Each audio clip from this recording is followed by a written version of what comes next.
The street below the window is quiet in the grey light before sunrise, the cobblestones still damp from the night mist that settled over Amsterdam while the city slept. You move through the narrow hallway of the house, your bare feet finding the familiar worn places on the wooden floorboards, the sound a soft creak that barely rises above the distant lapping of water against the canal wall just outside. The air in the corridor carries the faint, clean sense of cold stone and old timber, a smell that has lived in these walls for decades and now greets you as it does every morning, neutral and unchanging. The door to the workshop opens with a gentle push of your palm against the iron latch, which is cool to the touch and gives way without resistance, and you step into a room that holds the still, cool air of early day, tinged with the faint smell of linseed oil and copper dust, a combination so familiar it barely registers as scent anymore, more like the atmosphere of the work itself. A tall window faces east, its small panes of glass set in lead frames already catching the first pale glow that rises above the steep gabled rooftops across the canal.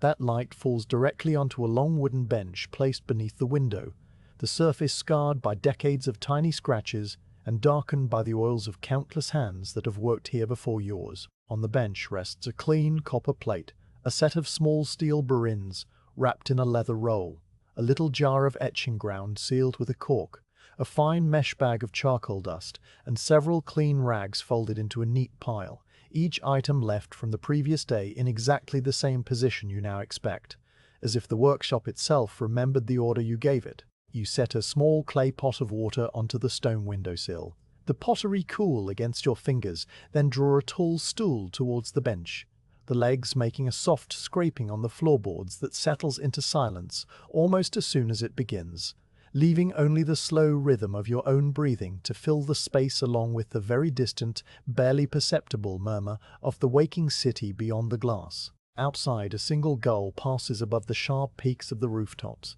its shadow flickering across the window glass without a sound,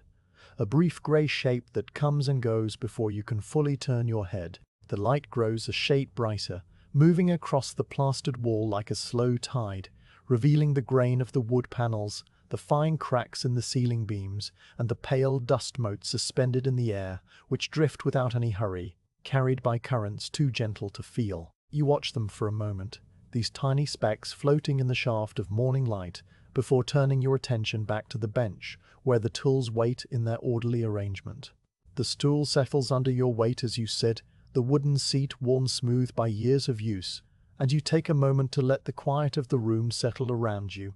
a silence made of many small sounds too faint to name. The tick of cooling iron in the stove downstairs, the creak of a beam adjusting to the changing temperature, the distant splash of a waterbird landing on the canal. You unroll the leather case slowly, the hide soft and darkened at the edges, and lay out the burins one by one on the clean rag you have spread for this purpose. Each tool is a slim steel rod set into a pear-shaped wooden handle carved to fit the palm, the wood polished to a low sheen from the warmth of your grip over countless hours. The burins vary in shape and size. There is a square section one for bold outlines, a lozenge-shaped one for finer work, a needlepoint for lettering, and a broad, rounded scorper for clearing large areas, each with its own purpose and its own place in the row you now arrange from left to right. You pick up the magnifying lens, a small brass-rimmed circle of polished glass, and hold it close to the first burin's tip, tilting the tool so the morning light catches the cutting edge. The steel gleams with a hair-thin brightness, the point ground to a perfect geometry that you tested on a whetstone yesterday evening, and you rotate the tool slowly, searching for any tiny burr or dullness that might catch the copper unevenly. Though you know from that careful honing, they are all perfectly sharp. The inspection continues down the line, each burin examined in the same unhurried manner, the lens bringing the microscopic world of polished metal into focus, where the smallest flaw would appear as a jagged shadow. Finding none, you set the lens aside with a small nod, more to yourself than to the empty room. The copper plate now draws your eye, sitting at the center of the bench like a blank page waiting for a story to be written upon it. It is an oblong rectangle, cut from a larger sheet, rolled in a mill far to the north, its surface glowing with a soft pinkish-orange luster where the pale daylight touches it. You reach out and run your fingertips lightly along the edge, feeling the slight burr left by the shears that trimmed it to size. A tiny roughness that will be worn away in time, but for now serves as a tactile reminder of the metal's journey from raw ore to polished plate. The plate is cold to the touch, a deep, still coldness that seems to hold the memory of the earth from which the copper came, and you leave your palm resting on it for a moment, as if greeting an old collaborator, before lifting it with both hands to inspect the surface under the window's direct light. Tilting it gently, you watch the reflection of the leaded panes slide across the metal, each small square of glass bending and distorting as it moves, and you check for any warp or hidden bump that might have developed overnight. Though the plate remains true and flat, its thickness even from edge to edge. Satisfied, you place it back down on the clean rag, centering it precisely on the bench so that the light will fall evenly across its surface as the sun climbs higher. The small clay pot of water you set on the sill now catches your attention, and you dip your fingers into it. The coolness, a gentle shock that clears the last cobwebs of sleep from your mind. You wipe your hands on the apron tied around your waist, a simple garment of coarse linen that protects your clothes from the oils and dust of the workshop, its front already stained with the grey smudges of yesterday's work. Then you reach for the mesh bag of charcoal dust, lifting it with care so as not to spill its fine black contents, and set it beside the plate, along with a jar of etching ground, the cork stopper, and a small dish of linseed oil that you use to lubricate the burins during cutting. Everything is now arranged in a crescent around the plate, a familiar constellation of tools that your hands know without your eyes needing to check, each item within easy reach, the entire workspace ordered for a day of slow, uninterrupted labor. Beyond the window, the city begins its own quiet waking. You can hear, if you listen carefully, the distant creak of a wagon axle somewhere on the next street over, the low call of a boatman guiding his barge through the narrow canal, and the soft flapping of awnings being lowered in front of shops that will soon open for trade. These sounds reach you as if through a thick layer of wool, dampened by the walls and the glass, and you let them drift past without clinging to any of them, your attention anchored here in the room where the only task that matters is the one about to begin. The gull that cast its shadow earlier has settled on a chimney pot across the canal, its white shape now motionless against the grey sky, and you notice it without really looking, a peripheral detail in the calm composition of the morning. Time passes in these small preparations, the simple daily ritual of settling into the morning, neither rushed nor delayed, until the whole workshop feels as though it has woken gently around you. The air warms by a degree, just enough to release a little more of the linseed scent from the wooden bench, and the dust motes continue their slow dance in the shaft of light that has now crept further across the floor, touching the leg of the stool and the edge of a low shelf where old copper offcuts are stored in a wooden box. You take a deep breath, letting it out slowly, and feel the quiet readiness that comes when the world outside and the world inside align in stillness. A pause before the first cut is made, before the burin touches metal, when everything is still potential and nothing has yet been fixed. The map of the Americas, drawn in faint red chalk on a sheet of translucent paper in the cartographer's studio across town, waits inside a flat leather portfolio leaning against the wall, and you will retrieve it soon, but not quite yet. For now, it is enough to sit in the presence of the polished plate, the sharpened tools, the morning light, and let the day begin at its own slow pace, the way a canal barge begins to move only when the current and the wind are in agreement without any force or hurry. The workshop holds you in its calm embrace, and you remain there, breathing, watching the light grow, until the moment feels ripe to reach for the portfolio and trace the first outline of a new world. The copper plate now rests alone in the center of the bench, its surface catching the soft morning light that has grown steadily brighter since you first entered the workshop.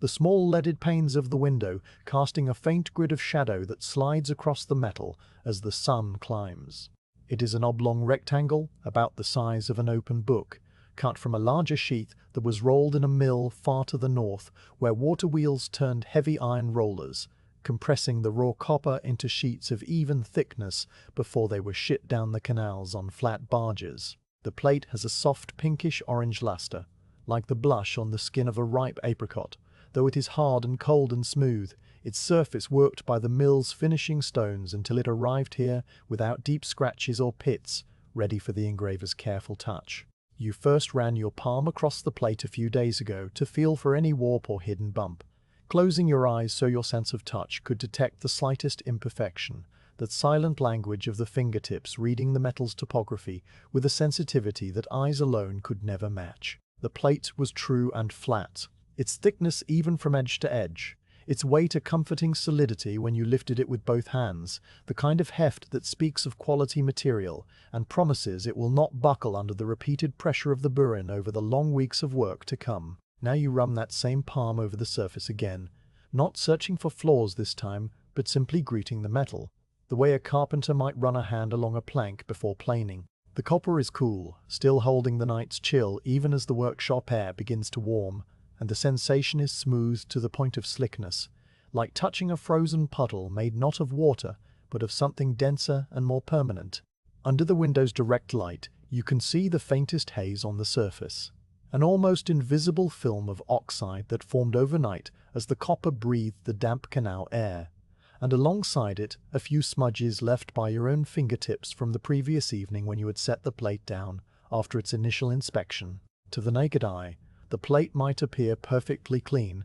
but your training has taught you to see this ghost of tarnish, this whisper of contamination that would interfere with the adhesion of the etching ground and cause the burin to drag microscopically, compromising the clean line you intend to carve. So you lift one of the soft rags from the folded pile, a square of old linen washed so many times it has become as supple as silk, and pour a few drops of distilled vinegar from a small brown bottle onto its center, watching the clear liquid bead and then spread into the fabric,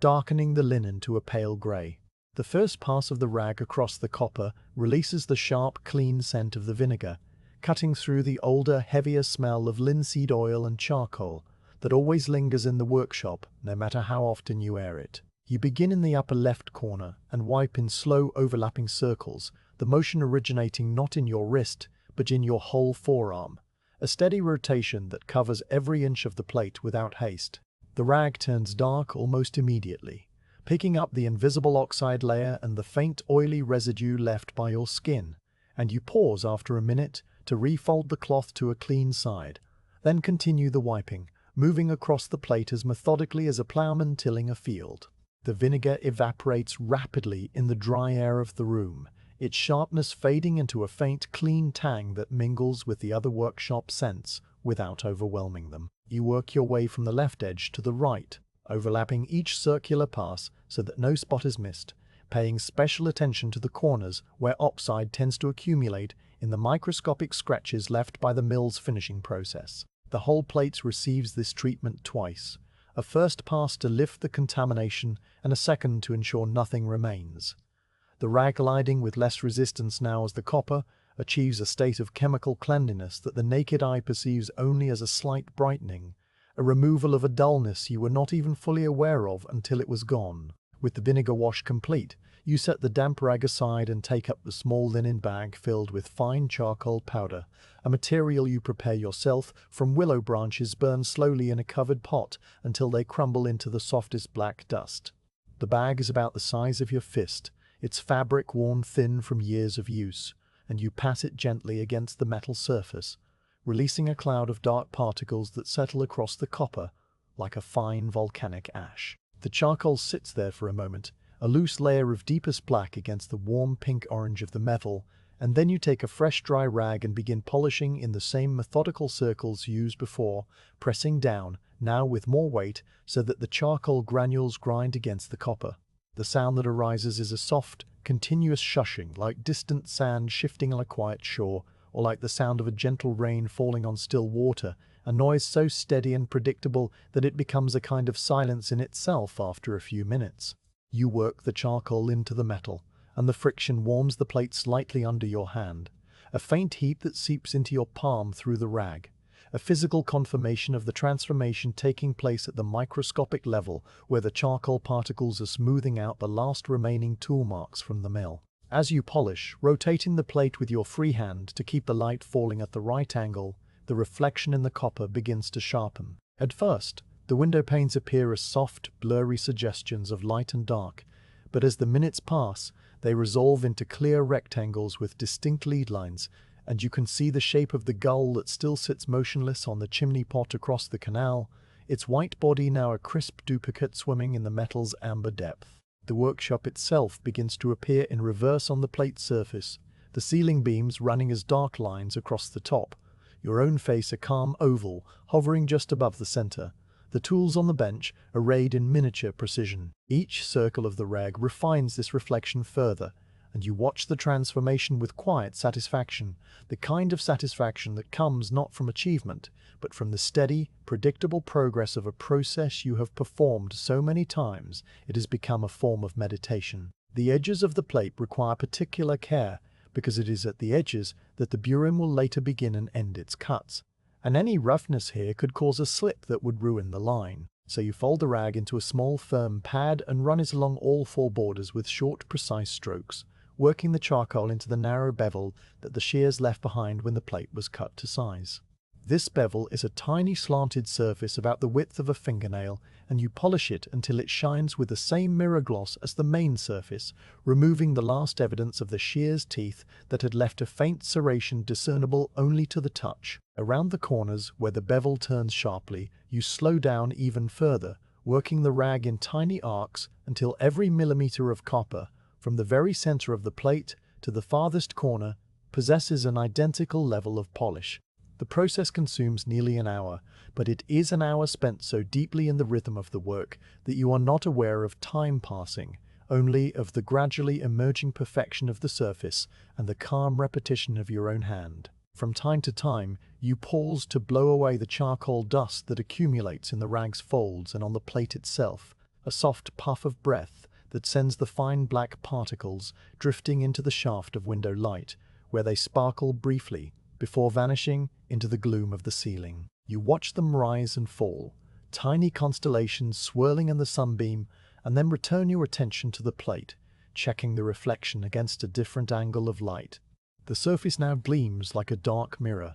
the copper having taken on a deep, liquid quality, as if you could reach your hand into it and touch the reflected world on the other side. Your own calm face looks back at you from that amber depth, slightly distorted by the curve of your viewing angle but recognizable, the lines of your brow and the set of your mouth, those of a person entirely absorbed in a quiet task. The plate is so smooth now that if you were to place a single drop of water on it, the droplet would bead into a perfect sphere and roll across the surface without wetting it, a phenomenon you have tested before with the curiosity of a craftsman who still finds wonder in the properties of well-worked material. You test the polish once more with the sensitive pads of your fingers, closing your eyes and gliding them over the entire surface with the lightness of a feather.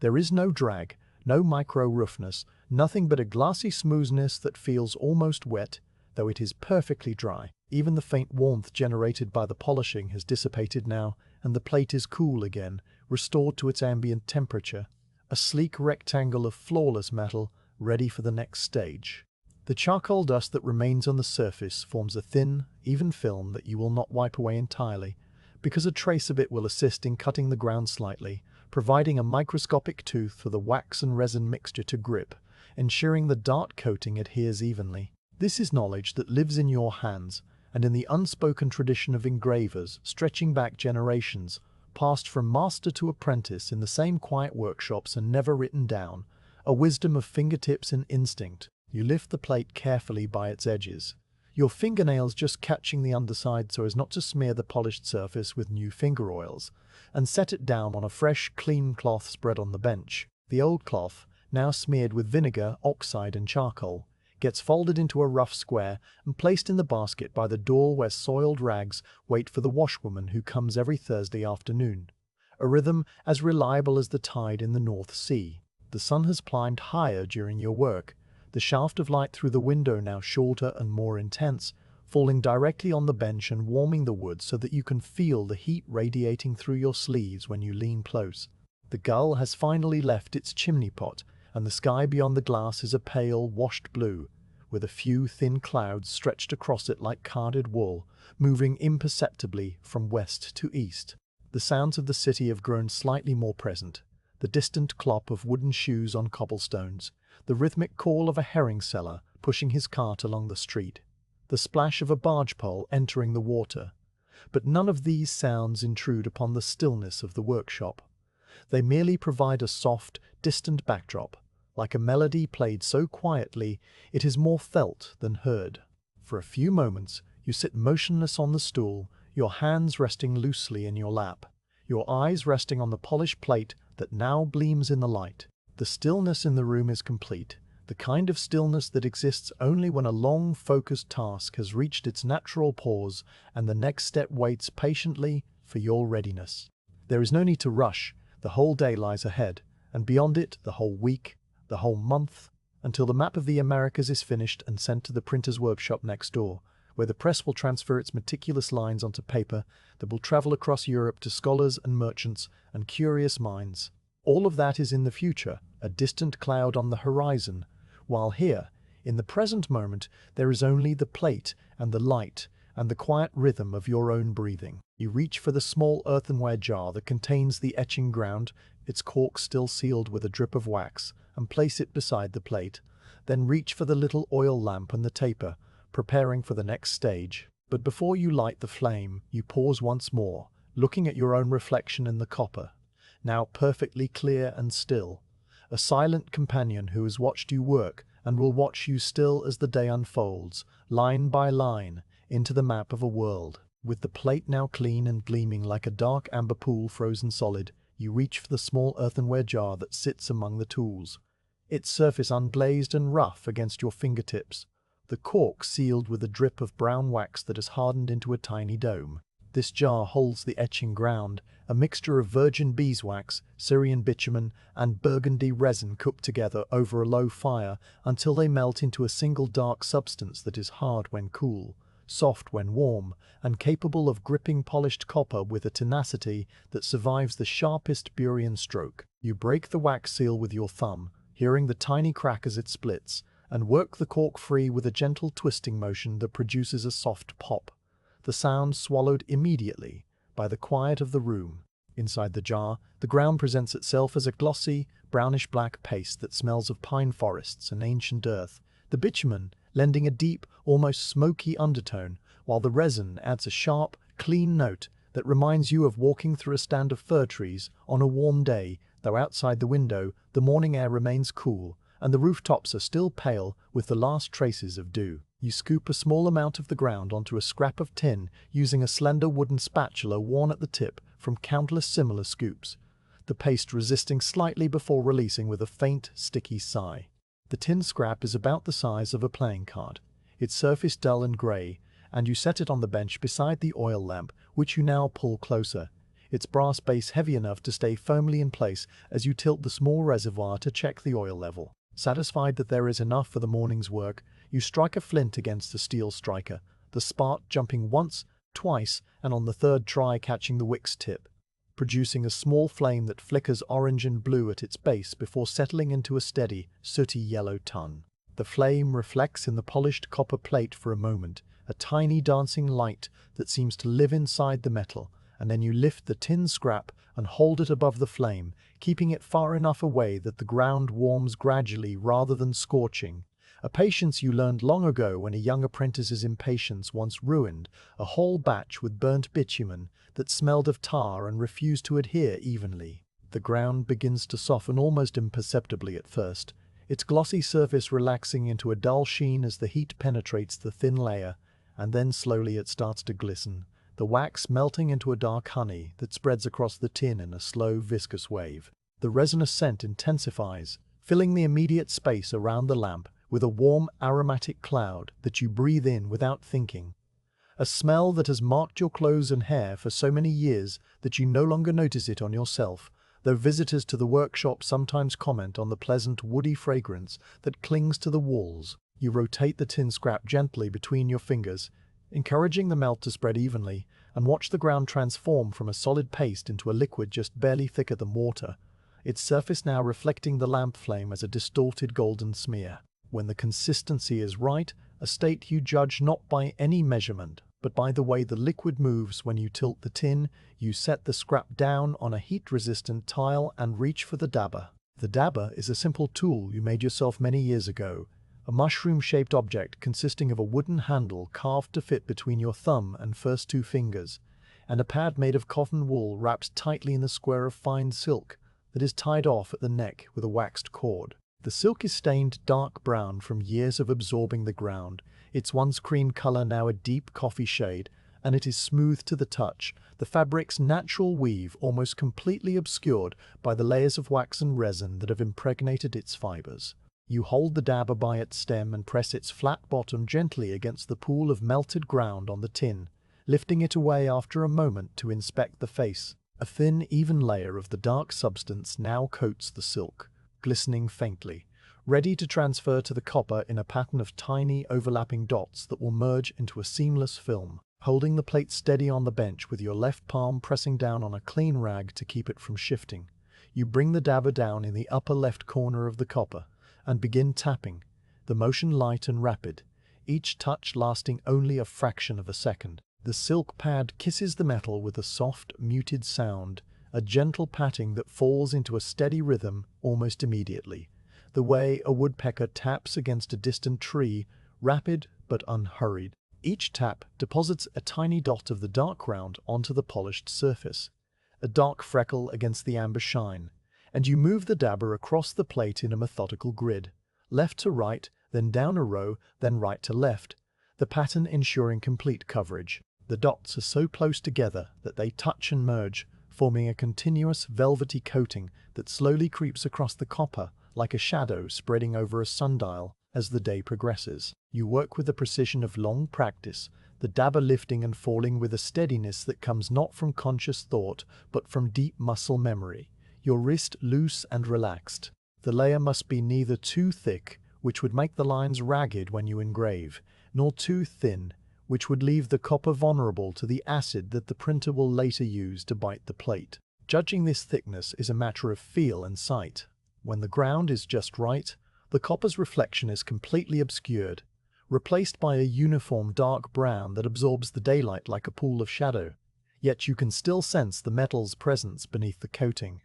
a solid, cold weight under the thin skin of wax and resin. You rotate the plate as you work, bringing each section under the best light from the window, your left hand turning the copper, while your right maintains the steady tapping, the two motions coordinated without any need for thought. The whole process takes many minutes, the dabber's gentle percussion filling the room, along with the hiss of the lamp and the occasional pop of the flame consuming a speck of dust. You work your way across the entire rectangle, out to all four edges, around the bevel that you polished so carefully earlier, ensuring the ground wraps over the side slightly so the edge is protected during handling. The corners require a little extra attention, the dabber turned on its edge to reach into the tight angles, and you pat these areas with shorter, more precise motions until every square millimeter of the plate's face is coated. When you are satisfied, you set the dabber aside on its own small tile, its silk face now dull and sticky, and lift the plate by its edges to inspect it under the window's light. The copper's brilliant shine has disappeared entirely, replaced by a deep, matte brown black that seems to drink in the daylight rather than reflecting it. The surface is slightly uneven with the texture of the dabber's touches, a fine grain like the skin of an orange but much shallower, and you know that this texture must now be smoothed out, so the ground flows into a perfectly flat, glossy finish that will allow the burin to glide without catching. To achieve this, you light a second taper, a long thin candle of beeswax that burns with a clean, bright flame, and hold it by its unlit end, letting the fire settle until it is steady. Then you lift the grounded plate with your left hand, gripping it firmly by one corner, using a folded rag to protect your fingers from the heat to come, and hold it face up above the lamp flame, passing it back and forth in gentle, horizontal arcs. The warmth from the flame rises in invisible waves, and as it touches the ground, the dark coating begins to relax, the microscopic peaks left by the dabber's taps melting down into the valleys between them. You watch the surface change, the matte texture giving way to a glossy smoothness that spreads across the plate like oil creeping across still water, the dark brown deepening into a true black as the wax and resin flow together under the heat's gentle persuasion. The plate warms gradually in your hand, the heat traveling through the copper and reaching your fingers through the rag. A mild, pleasant warmth, like holding a cup of tea. Nothing that would burn or cause discomfort. You move the plate continuously, never letting any single spot overheat, keeping the motion slow and even. The same kind of patience that governs every step of this work. As the ground settles into its final form, the surface becomes a perfect, glossy black, so smooth that it reflects the lamp flame as a crisp, inverted image. The tiny fire hanging upside down in the dark mirror. All trace of the dabba's texture has vanished, replaced by coating that looks like liquid obsidian frozen in place, hard and gleaming, ready to accept the faintest scratch of a steel point. You remove the plate from the heat and set it on the wooden rest, a simple rack with two slotted arms that hold the copper upright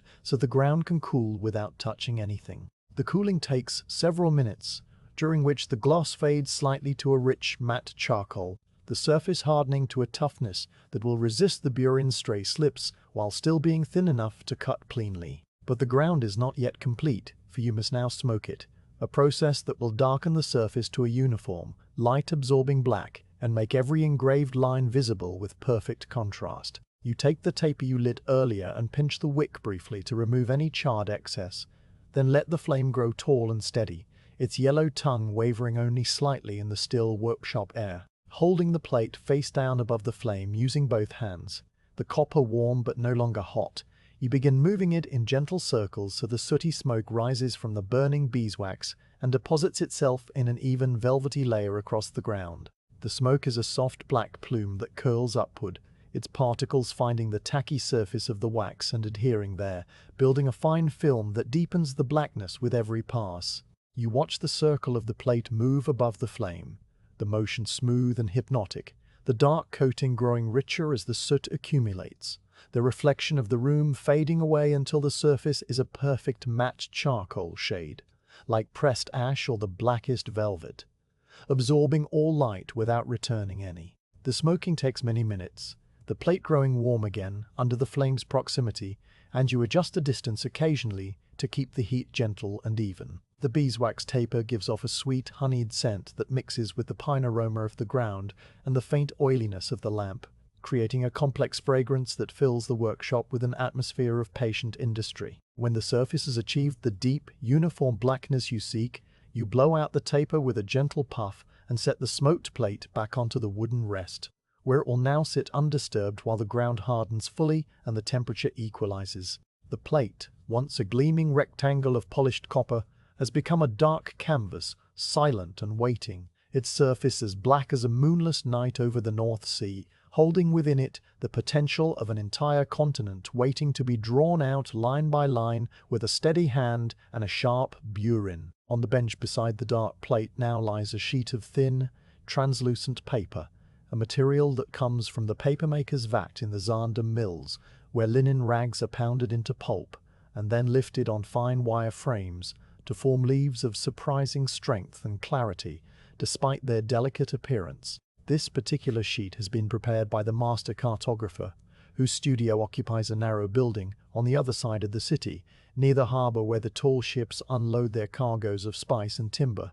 And, most importantly for his work, the latest charts brought back by pilots who have crossed the Atlantic and mapped every inlet and cape with their quills. The cartographer has drawn upon this translucent paper the outline of the Americas in black iron gall ink, a meticulous tracing that represents the accumulated knowledge of a century of exploration, from the cold northern reaches of Labrador down to the stormy straits below Tierra del Fuego, and from the rugged coasts of the Atlantic to the calm blue waters of the Pacific that Balboa once glimpsed from a peak in Darien. The ink lines are crisp and fine, applied with a crow-quill pen that produced hairlines so thin they almost disappear when you hold the paper flat, but which reveal themselves clearly when the sheet is lifted against the light, the black pigment standing out against the pale, translucent ground like the veins in a pressed leaf. You pick up this sheet now with both hands, holding it by the edges so your fingers do not smudge the carefully drawn coastlines, and carry it toward the window where the morning light has shifted subtly, climbing higher above the steep cabled roofs until it pours directly into the workshop with a clean, white brilliance. Holding the paper up to the glass, you let the daylight stream through it, and the map appears as a luminous negative, the continents glowing as bright shapes while the oceans remain dark.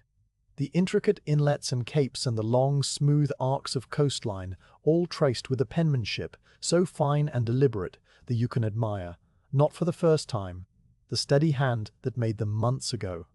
A hand that must have worked under similar quiet conditions in a room much like this one, with a window and the bed ends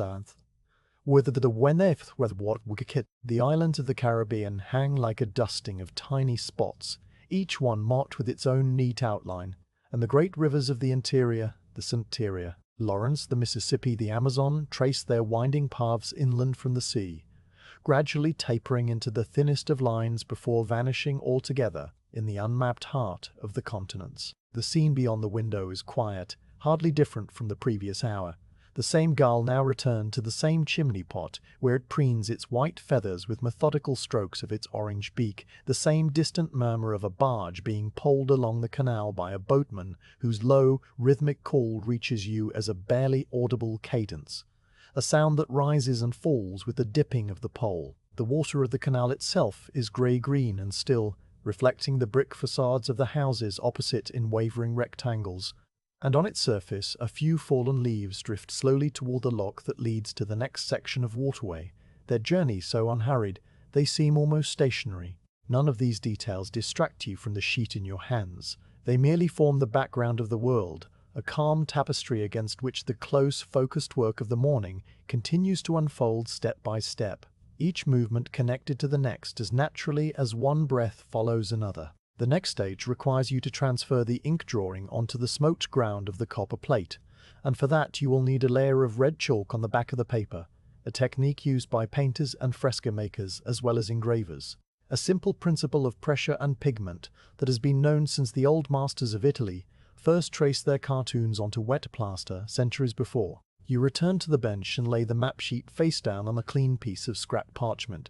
positioning it so the back of the paper faces upward, a blank cream-colored surface that now waits for the chalk. From a small box lined with felt, you take a stick of red sanguine chalk, a natural earth pigment from the hills of Siena, compressed into a square rod that leaves a warm terracotta dust on your fingers as you handle it. The chalk is soft enough to crumble under heavy pressure, so you hold it lightly between your thumb and first two fingers, rubbing it with broad, even strokes across the entire back of the sheet, moving from top to bottom, then side to side, ensuring that every contour of the map on the front side has chalk directly behind it. The sound the chalk makes is a soft, dry friction, like the rustle of a bird's wing brushing against a window pane, and the red dust that falls onto the scrap parchment beneath gathers in a fine, powdery layer that you will later collect and return to the box, for nothing is wasted in this workshop. You watch the back of the paper take on a warm, rosy blush,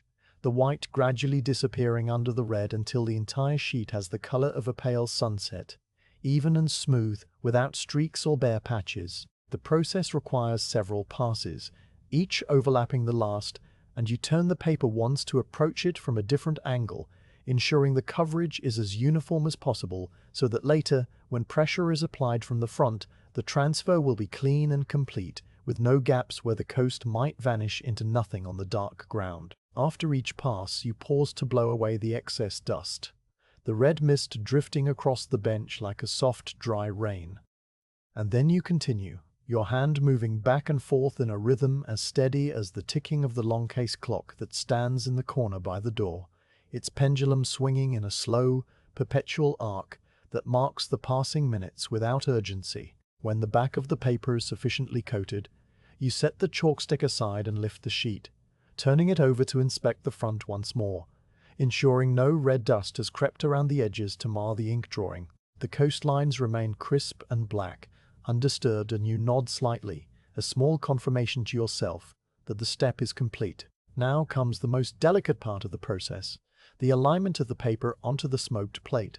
a step that requires patience and a steady hand, because the transfer must be positioned exactly where you intend to engrave, without later adjustments that would smudge the ground and force you to clean and re-smoke the entire surface. You take the plate from its resting rack, holding it by the edges to avoid touching the smoked ground, and set it flat on the bench on top of a clean cloth that will prevent it from shifting and also protect the untouched back of the copper from scratches. The dark surface faces upward, its matte charcoal finish absorbing the daylight like the surface of a deep, still lake at night, velvety and utterly without reflection. You lift the chalked paper, now a fragile bridge between the cartographer's vision and the waiting metal, and position it chalk side down above the plate, lowering it gradually, your eyes moving back and forth between the edges to check the alignment from corner to corner. The paper descends with the slowness of a feather falling through still air, and when it is a hair's breadth above the ground, you pause, making a final adjustment of a millimeter to the left, so the composition will be centered precisely between the four borders that will later frame the printed image. Satisfied, you let the paper make contact, the red chalk pressing gently against the matte black surface, adhering instantly with a faint velvet grip, the way a moth settles onto bark and seems to become part of it. You release the paper, and it lies there, a pale ghost on the dark plate, the map hidden now between two surfaces, waiting to be revealed. With the paper in place, you reach for the blunt-tipped stylus, a tool of polished bone about the length of your hand, its tip rounded and smooth as a river pebble so that it will glide over the paper without tearing it or cutting into the ground beneath. The bone has yellowed slightly with age, taking on a warm ivory tone, and it fits into your grip as comfortably as a spoon fits into a palm that has held it through 1,000 quiet meals. You lean over the plate, your left hand resting lightly on the edge of the paper to prevent any accidental shift, the weight of your palm just enough to hold the sheet without causing the chalk to smudge beneath. Then, with the stylus in your right hand, you begin to trace over the outlines of the map that you can see faintly through the paper, the black ink lines just barely visible as shadowy guides beneath the pale, translucent surface. The first stroke follows the northernmost coast of the continent, the cold regions marked as terra incognita, where the cartographer's pen has left small, uncertain gaps to indicate unexplored shores. The stylus presses down with a firm, even pressure, not so hard as to gouge the ground beneath the paper, not so light that the chalk fails to transfer, a balance you have learned over years and that you now maintain without conscious effort, your hand aware of the resistance of the paper and the thin cushion of smoked wax below. The motion is a slow, continuous pull, the bone tips sliding along the coast with a whisper so quiet it is more a sensation in your fingertips than a sound in the air, and you follow the outline around the deep indent of Hudson's Bay, tracing every small island and every jagged peninsula that the cartographer drew with such care months ago. Your breathing slows to match the rhythm of the work, in and out, steady and shallow, your whole body settled into the posture of focused attention, every other thought falling away until only the line remains, the line and the pressure and the slow progress of the bone across the paper. The tracing continues southward along the rugged profile of Labrador, past the rich fishing grounds of the Graham Banks, marked by the cartographer with tiny dotted circles that indicate shallows and shoals dangerous to ships, each one requiring its own small precise press of the stylus. You trace Newfoundland as a ragged triangle, Nova Scotia as a curving hook, and then the coast of New England with its many small bays and capes that force you to lift the stylus and reset it at new angles, making short, careful strokes that connect into a smooth, unbroken line. The red chalk beneath transfers with each press, and though you cannot see the result yet, you know that on the dark ground a faint pink ghost of the map is appearing, a mirror image of the cartographer's drawing, waiting to guide the burin in the hours to come.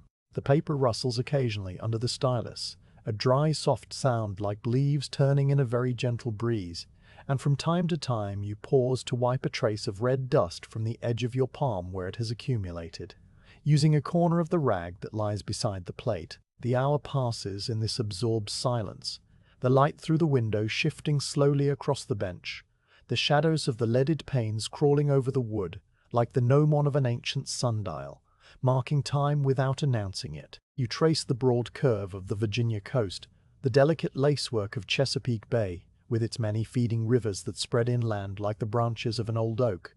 then the coast of the Carolinas, straight and smooth for long stretches, until it breaks into a series of barrier islands that the cartographer has drawn as a dotted chain of slender ovals, each one requiring its own tap of the stylus. Georgia and the long peninsula of Florida follow, the latter tapering down to a tip that curves gently westward into the Gulf of Mexico, where the coastline then turns north again, past the great delta of the Mississippi, which you trace as a fan of tiny diverging lines, each one a distributary carrying the river's waters to the open sea. The stylus moves now along the coast of New Spain, past the port of Veracruz and the mountains that rise behind it, then across the narrow isthmus where a future age might someday dig a passage between the two great oceans.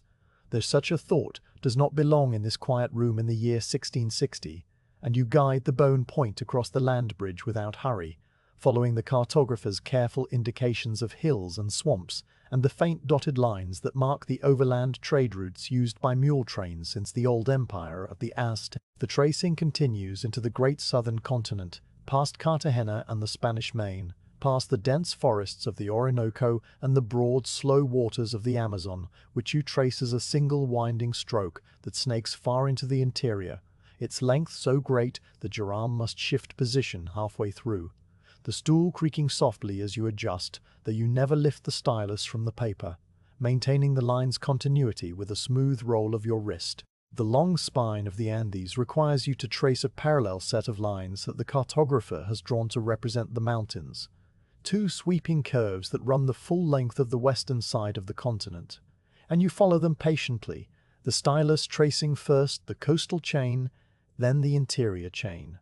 the twin ridges that will later be engraved with tiny hatched marks to suggest their jagged peaks. Farther south, the continent narrows into the stormy channels of Tierra del Fuego,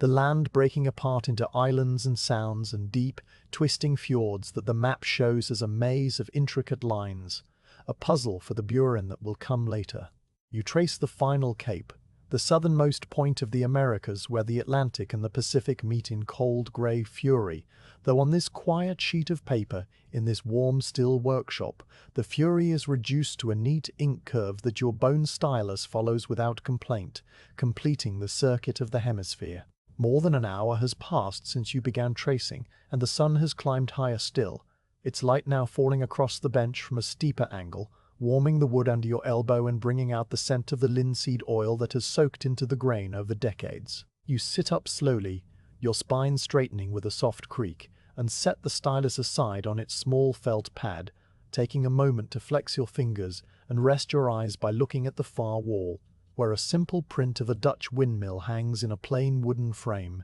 its sails frozen mid-turn, a gift from a printer friend years ago. The quiet of the room is complete, except for the distant, rhythmic call of the herring seller, which has now moved further down the street, and the ticking of the clock, and the almost imperceptible rush of your own blood in your ears, a sound you notice only in these moments of complete stillness. Now comes the moment of unveiling, the careful lifting of the paper to see if the transfer has been complete. You take hold of the upper right corner of the sheet between your thumb and forefinger, gripping it with a delicacy that barely disturbs the paper's surface, and begin to peel it away from the plate in a single steady motion, lifting slowly from the corner diagonally toward the opposite edge. The paper releases from the ground with a faint rustle, a soft sound like the unfolding of a petal, and as it rises, the red chalk outlines appear on the dark surface beneath. First the northern coasts, then the long Atlantic seaboard, then the intricate islands of the Caribbean, and finally the great southern landmass, all rendered in a warm, dusty pink that glows softly against the matte charcoal black. The contrast is subtle but clear, the red lines gleaming faintly as if lit by a hidden fire within the plate. Every island and strait and river mouth now visible as a secret map revealed by the gentle pressure of bone on paper. You lift the sheet away completely and set it aside on the scrap parchment, where it will be kept for reference or perhaps used again if another copy is needed, and then you lean close to the plate, inspecting the transfer with the magnifying lens held up to catch the light. The red lines are crisp and unbroken, the pressure consistent throughout, no missing sections, no smudged areas where the chalk might have blurred the fine detail. The map lies there on the dark ground, a ghost of the cartographer's ink drawing, waiting to be traced once more, this time with a steel burin that will cut the lines deep into the copper beneath, making them permanent, ready for ink and paper, and the wide, curious world beyond this quiet workshop. You set the lens down, and for a moment you simply look at the plate, at the shape of the Americas glowing in red chalk on the black ground, a silent promise of the work still to come. Then you reach for the leather roll of burins, preparing for the next stage of the long, peaceful day. With the red chalk outline now shimmering faintly on the dark ground like a secret written in warm dust, you reach for the leather roll of burins and untie the cord that holds it closed, the leather soft and darkened at the edges from years of handling. The burins lie in their individual pockets, each one a slim steel rod set into a pear-shaped wooden handle carved to fit the palm, their cutting tips protected by small cork sleeves that you remove one by one, setting them aside in a neat row on the bench. Your hand moves to the square section burin first, the one with a diamond-shaped point ground to a precise angle that will bite into the copper cleanly, producing a V-shaped furrow of exactly the right depth and width for the bold coastlines that will define the edges of the continents. The handle is worn smooth by years of use, its wood darkened to a deep honey tone where your palm has pressed against it through countless hours of cutting, and it settles into your right hand as naturally as a spoon settles into a familiar grip, the balance point resting just behind your first knuckle, so that the tool feels like an extension of your arm rather than a separate object. You settle yourself on the stool, adjusting your position so that your spine is straight but not rigid, your shoulders relaxed, your left elbow resting on the bench where it can rotate the plate slowly while your right hand guides the burin forward. The posture is one you have found through long experience to be sustainable for hours of work without fatigue. A balanced arrangement of the body that allows the fine motor control of the fingers to operate while the larger muscles remain at rest. The morning light falls across the bench from the tall window, bright enough now that you can see every detail of the red chalk lines, and you pull the oil lamp a little closer as well, its flame steady and small, providing an additional source of illumination that will catch the gleam of the freshly cut copper and help you judge the width of each line as you work. You bring the burin's point to the upper left corner of the plate where the red line indicates the northernmost reach of the continent, the coastlands that the cartographer has labeled in his careful script as terra incognita, a region of uncertain coastlines and speculative bays drawn from the reports of a few hardy explorers who ventured into the ice and returned with charts full of educated guesses. The point touches the smoked ground with a featherlight contact at first, resting on the dark surface without yet penetrating, and you take a moment to align the tool with the red chalk guide, rotating the plate slightly with your left hand until the line you are about to cut runs perpendicular to the burin's direction of travel, the optimal angle for a clean incision. Then, with a slow, steady pressure from the heel of your palm, you push the burin forward, and the steel bites through the ground and into the copper beneath. The sensation is immediate and familiar, a smooth resistance that yields gradually, the metal parting before the diamond-shaped point, with a consistency that reminds you of cutting into a block of hard cheese or a piece of dense, cold clay, offering enough resistance to require steady pressure, but not so much that the tool judders or skips. A tiny curl of bright copper rises from the furrow, a minuscule spring of pure metal that coils upward and then falls to the side, catching the lamplight with a brief golden flash before it settles onto the dark ground like a single bright thread dropped onto black velvet. The sound that accompanies this first cut is a soft, rhythmic scratch, almost like the whisper of a dry leaf being drawn across a stone, or like the sound a carpenter's pencil makes when marking a line on smooth wood, a noise so quiet that it would be lost in any room less silent than this one. You push the burin forward in a continuous stroke, the line growing behind the tool as it follows the red chalk outline of the northern coast, tracing the deep indent of Hudson's Bay, which opens like a vast inland sea on the map. Its shoreline ragged with small islands and narrow inlets that the cartographer drew with painstaking care, and which you must now match with equal precision. The burin glides through the copper in a straight push, and when the coastline curves, you rotate the plate with your left hand to keep the line always perpendicular to the cutting stroke, a coordination of both hands that has become so automatic you no longer think about it, the way a rower does not think about the oars once the rhythm has been established. The copper curl continues to rise, a thin spiraling ribbon that grows longer with each millimeter of progress, and when it finally breaks off and falls away, you pause briefly to brush it aside with the soft tip of a goose feather kept in a small jar on the bench, the feather quivering as it flicks the bright shaving into a shallow dish, where it joins a growing pile of similar curls, mute evidence of the slow, steady advance of your work. The coast of Labrador follows, its jagged profile a series of short, sharp turns that require you to lift the burin and reset it at new angles repeatedly, each lift executed with a clean upward motion that does not leave a burr or a stray scratch. Each reset positioned precisely on the red chalk line, so the segments connect into a single, unbroken coast. You fall into the rhythm of this short stroke work, the burin pushing forward a few millimeters at a time, then lifting, the plate rotating a fraction, the burin descending again, the cycle repeating with a steadiness that soon becomes hypnotic, a quiet, repetitive dance of metal against metal that fills the workshop with its soft, scratchy percussion. The light through the window shifts almost imperceptibly, the shadows creeping a little further across the bench, but you do not notice this or anything else beyond the expanding line of bright copper that is slowly tracing the edge of a continent. Past Labrador, the coastline swings southward past the rich fishing grounds of the Grand Banks, which the cartographer has marked with tiny dotted circles indicating dangerous shallows, and you engrave these dots as small, precise twists of the burin's tip, each one a momentary indentation that will hold ink when the plate is printed and appear as a warning to ship's pilots consulting the finished map. The work requires your full attention, yet it becomes automatic in the best sense, your hand moving the burin forward as your left hand rotates the plate against the direction of the cut,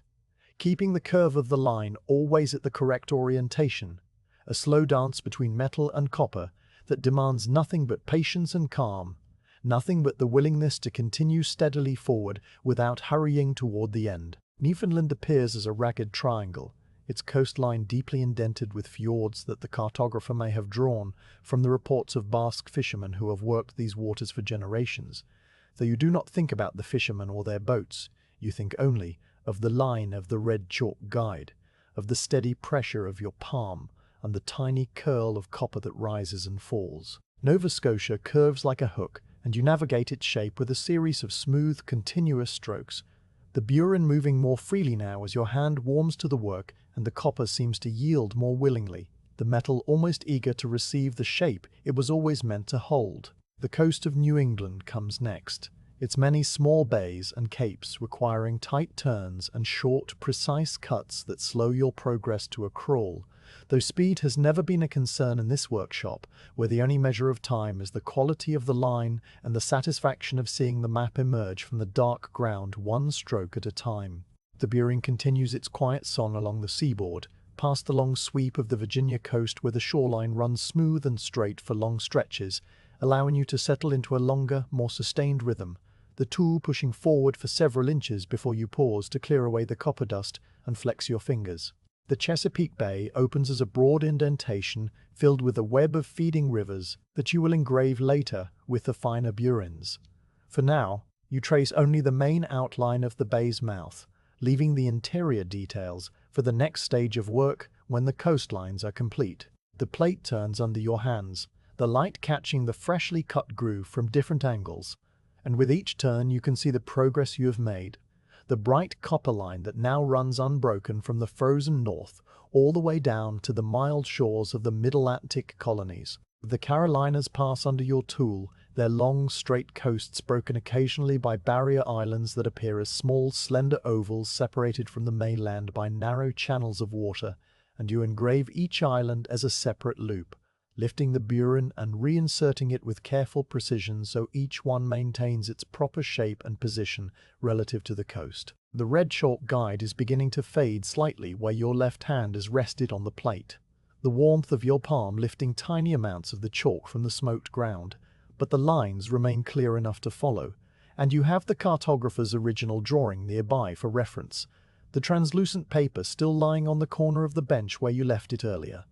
The ink lines visible through the pale sheet whenever you glance over to check a detail. Georgia follows, and then the long peninsula of Florida, its tip curving gently westward into the Gulf of Mexico, a shape that the cartographer drew with a particularly graceful sweep of his quill, and which you now replicate in copper with a matching smoothness, the burin gliding around the curve in a single, unbroken stroke that requires you to rotate the plate a full quarter turn as you push. The Gulf Coast now opens before you, stretching westward past the great delta of the Mississippi, which the cartographer has drawn as a fan of tiny diverging lines spreading out into the warm waters of the Gulf. A feature you will engrave in detail when you tackle the rivers, but for now you trace only the main arc of the shoreline, past the Bay of Mobile, past the mouth of the Rio Grande, all the way to the distant curve where the coast of New Spain begins its southward turn toward the isthmus. The sheer length of the coastline you have already engraved becomes apparent when you pause to wipe the plate clean of copper dust with the goose feather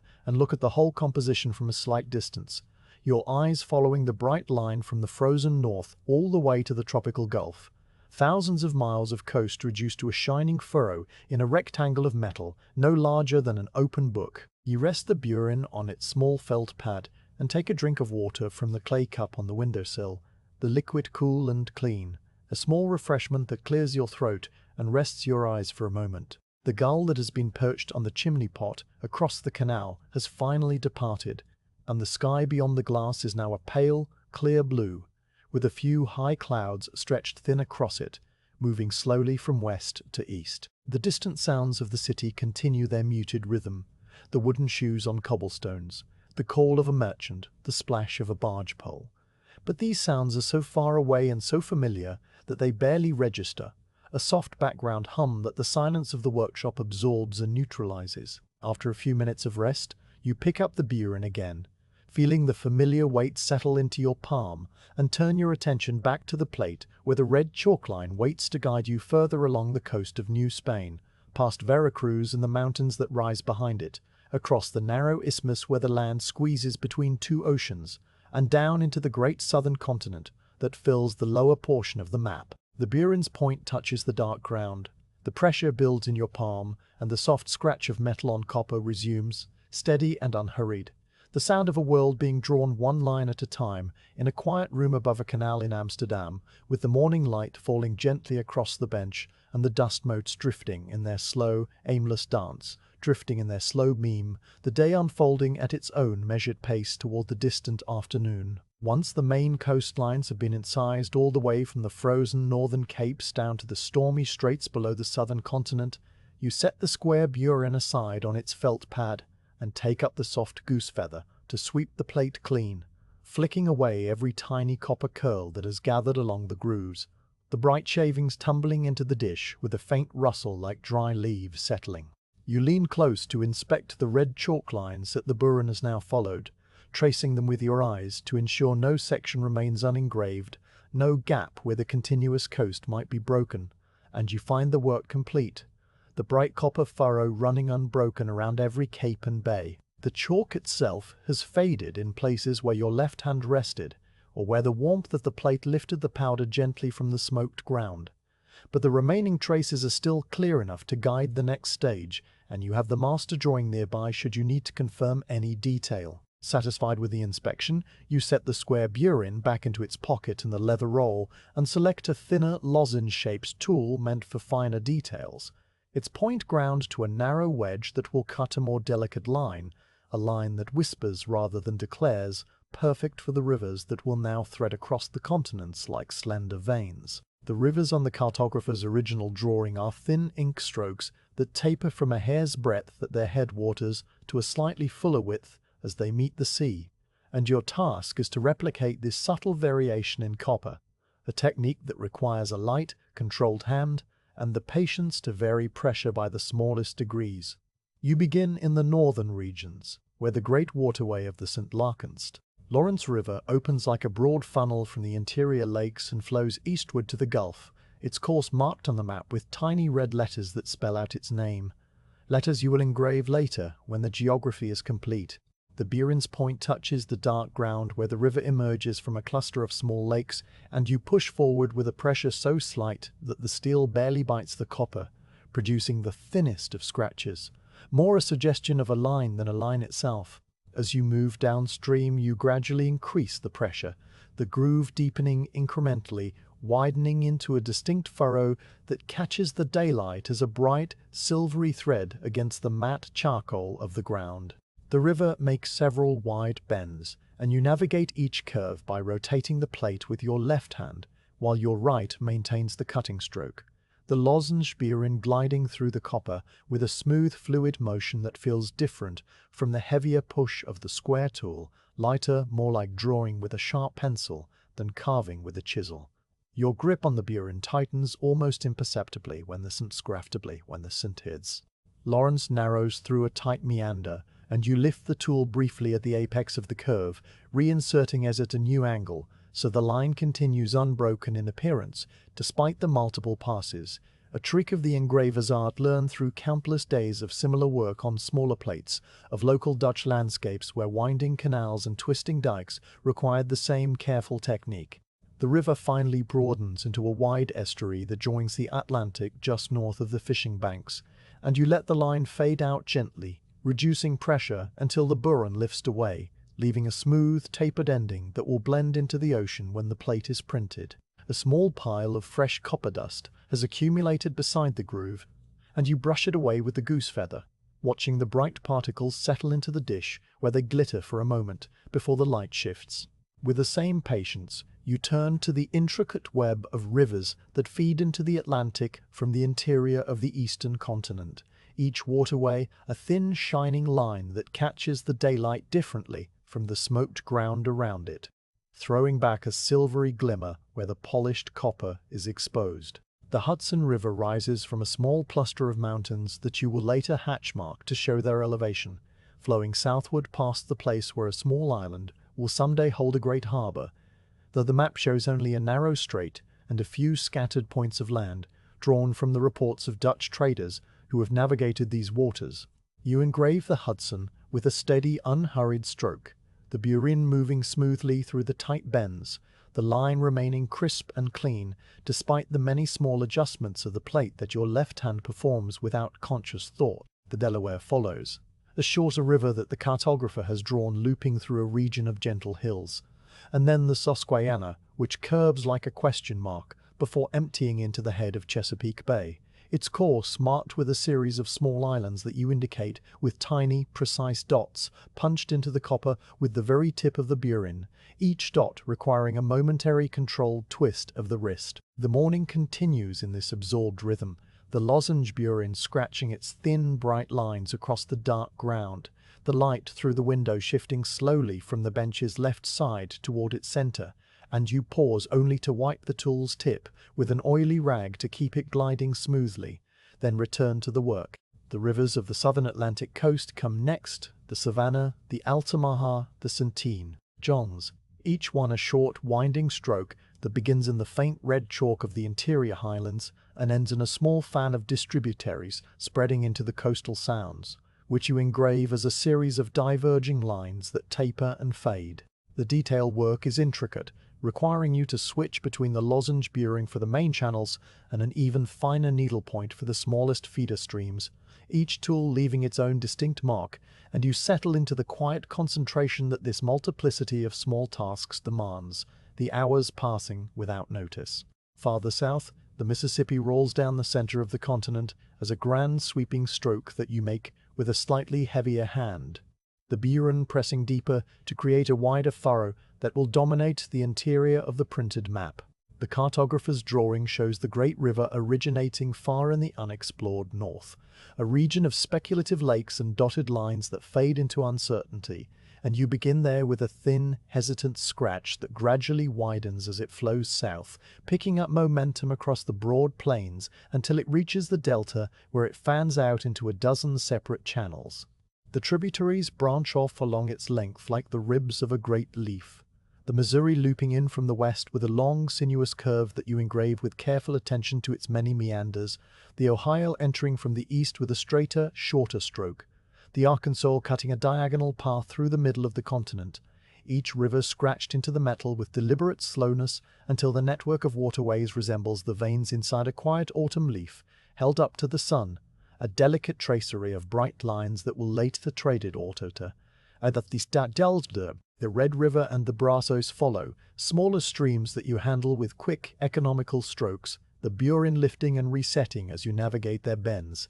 And then you turn your attention back to the far northern region where a series of rivers flow into Hudson's Bay, the Nelson, the Churchill, the Severn, each one a short mark on the map, but each one requiring the same careful attention to depth and width. No line too small to deserve your full focus, you engrave them one by one, the burin scratching its quiet song, the copper yielding its bright curls, the dish filling slowly with a golden dust that catches the afternoon light as the day progresses. The workshop holds its familiar stillness, broken only by the faint ticking of the clock and the occasional distant sound of a door closing somewhere in the house below, and you remain bent over the bench, your world reduced to the tiny moving point of steel and the expanding web of bright lines on the dark ground. When the rivers are complete, you wipe the plate clean once more and take a moment to rest your eyes by looking out the window at the thin clouds that have gathered high above the city,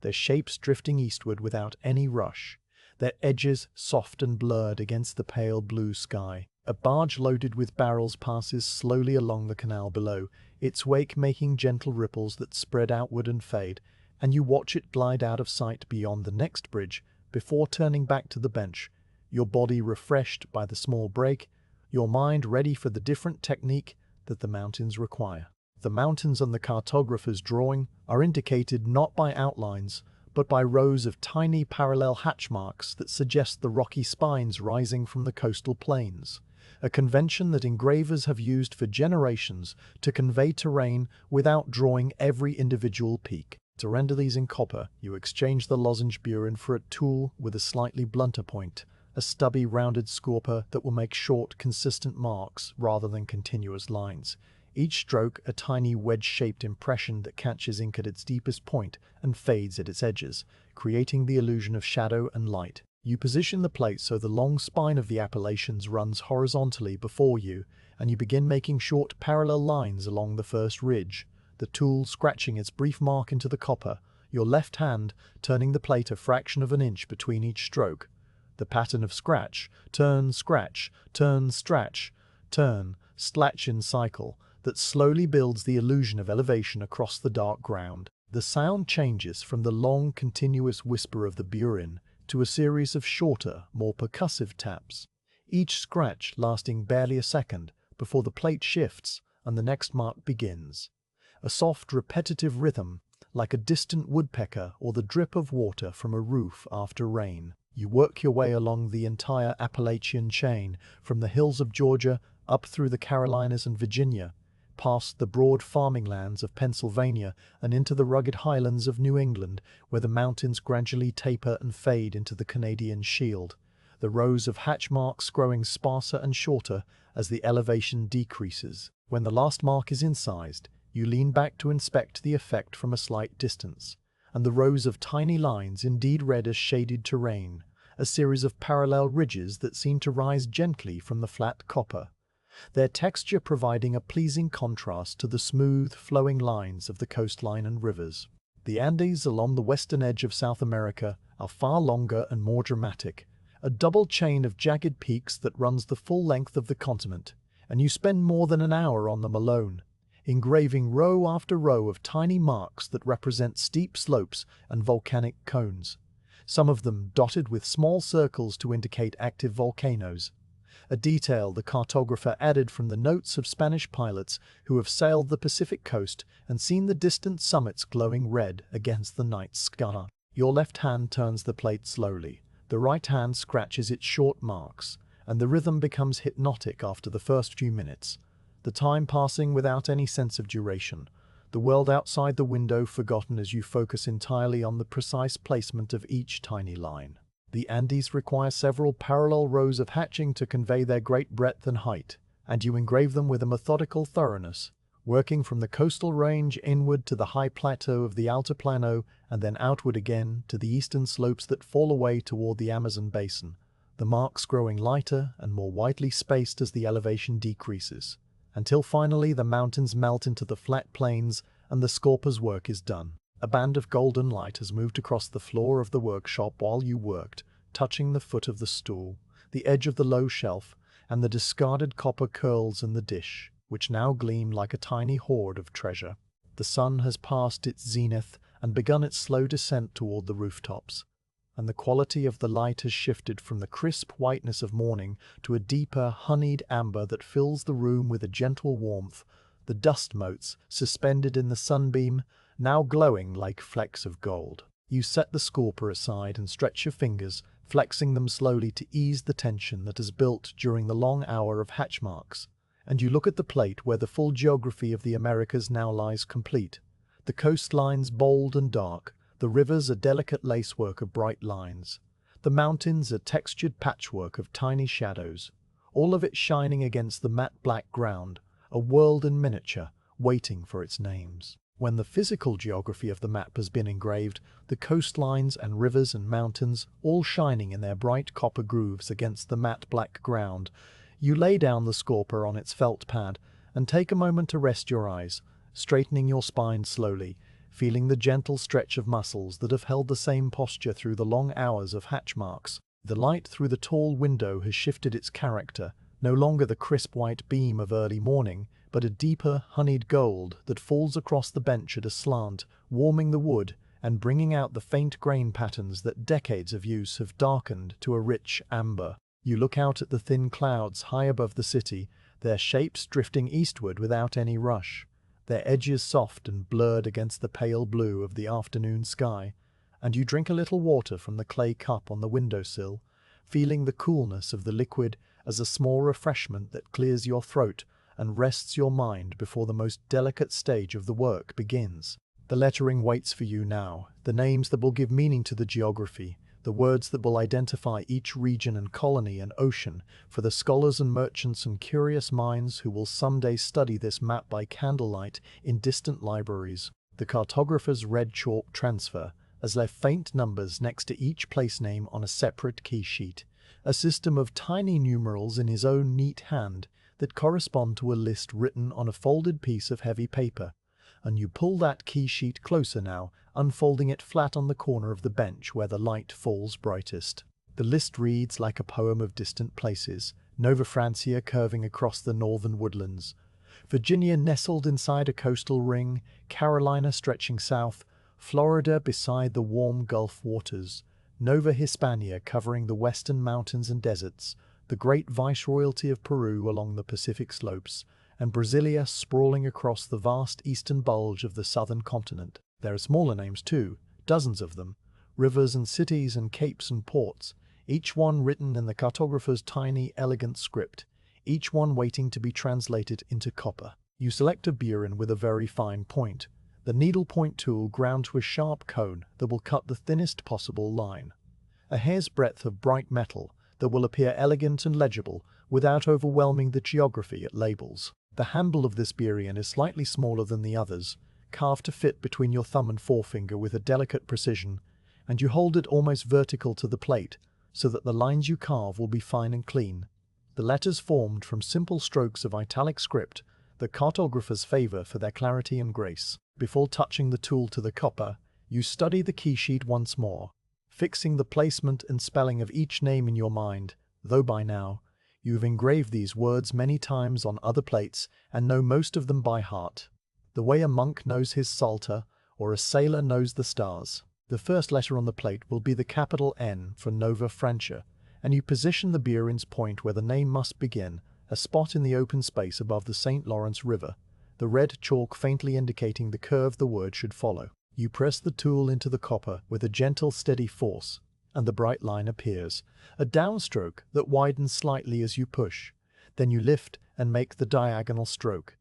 Then the vertical again, each component a precise incision that fills with the copper's raw brightness, standing out against the smoked ground like a thread of light sewn through black velvet. U follows, a tiny oval shaped by a smooth rotation of the plate against the burin's point. And then the V, the A again, the space, the F with its elegant serif foot, the R, the A, the A, the A, the A, the A, each letter a small meditation, each stroke a quiet act of attention that requires no hurry and no force, only the steady guidance of a hand that has done this work 10,000 times before. The sound of the lettering is different from the sound of the coastlines, a higher, finer scratch, more like the whisper of a pin being drawn across paper than the deeper cut of the heavier burins. And it fills the workshop with a delicate, insect-like song that seems to belong to a smaller, more intimate scale of work. You settle into the rhythm of the lettering, your breathing shallow and steady, your shoulders relaxed, your whole awareness narrowed to the tiny point of steel and the bright line it leaves behind. The spacing between letters must be even, the height consistent, the angle uniform across the whole plate, and you pause frequently to check these proportions with the magnifying lens, comparing the letter you have just cut to the ones before it, making small adjustments to the burin's angle or pressure to maintain the perfect consistency that the cartographer's elegant design demands. The name Virginia takes shape next. Nestled inside the coastal ring of the Middle Atlantic, its looping requiring a particularly careful series of turns, the plate rotating slowly under your left hand while the burin traces the descending curve, the upstroke, the small enclosed loop that forms the letter's distinctive shape. The double curves of the R and the A follow, each one requiring tiny adjustments of the tool's angle, and you work through the remaining letters with the same patient precision, the word growing complete beneath your hands as the afternoon light continues its slow crawl across the bench. Outside the window, the street remains quiet, but for the occasional distant clop of wooden shoes on cobblestones and the soft creak of a sign swinging in the faint breeze that has risen off the canal, sounds that come and go like the lightest brush of a painter's wash across the surface of your awareness, never distracting, only providing a gentle texture to the silence. Carolina stretches across a broad region of the southern coast, and you curve the word to follow the slight arc of the shoreline, the letters leaning gently into the continent as if blown by an offshore wind. The C begins with a graceful sweep, the A and R and R and R and I and R and are flowing together in a single elegant word that seems to settle naturally into the space the cartographer designed for it. Florida follows beside the peninsula, its F a bold vertical with two fine crossbars, its L a simple tall stroke, its O and I and D, and are completing the name that Spanish explorers gave to the land of flowers. You spell out each letter with the same unhurried attention, double-checking the reference sheet between words to be certain the spelling and placement match the cartographer's intention, though you rarely find any discrepancy. So familiar has this map become to you through the long hours of tracing and cutting. Moving south and west, you engrave the name of Nova Hispania across the mountainous region of the central isthmus, the letters smaller here to fit within the narrow space between the two coastlines, and you adjust the burin's pressure accordingly, cutting shallower, finer lines that will remain legible without crowding the geography. The Viceroyalty of Peru appears along the Pacific slope of the southern continent, its P a stately vertical stroke with a curling serif,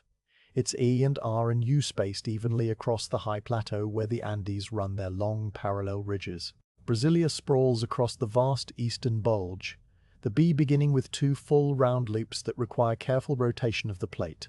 the remaining letters trailing off into the interior where the rivers you engraved earlier spread their delicate web of bright lines through the uncharted forest. The oceans too must be labelled, those vast blank spaces where the compass rose will soon send out its radiating rum lines, and you engrave the words Mar Atlanticum and Mar Pacificum and graceful sweeping curves that follow the edges of the continents, the letters slightly larger than those on land, as befits the great waters that connect the world. The inscription of America itself waits in the lower portion of the South American continent, the word given prominence by its larger size and careful spacing, the A shaped with a graceful serif foot that anchors it to the land, the M with its three rhythmic vertical strokes that rise and fall like waves, the M with its I and I and I and I, and are flowing together in a single elegant curve that follows the slight bend in the coastline, an exercise in fitting language to the geography it names. This word alone takes many minutes,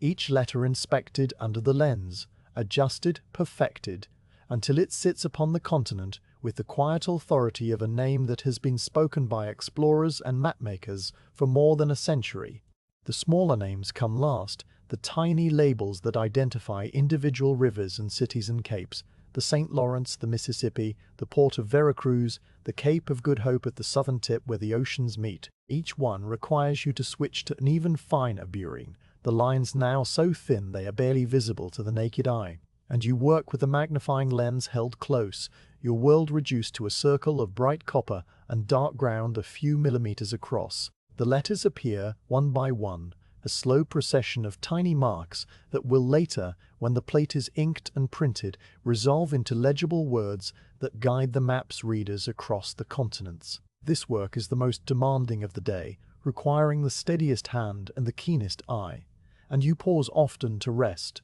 setting down the burin and flexing your fingers, looking out at the canal where the afternoon light now sparkles on the water's surface, 1,000 tiny points of gold shifting and reforming with each passing ripple. By the time the last letter of the smallest island label is incised, the workshop has grown shadowed in the corners, the deep amber light of late afternoon now pooling on the bench, while the edges of the room retreat into a soft, grey dimness. The tip of the needle burin has grown slightly warm from friction, and you wipe it carefully with the oily rag before returning it to its pocket in the leather roll, where it will rest until the next plate calls for its delicate touch. You lean back on the stool and look at the whole composition. The continents now fully named, the oceans labelled, the rivers and mountains and coastlines all annotated with the tiny, precise letters that give the map its voice,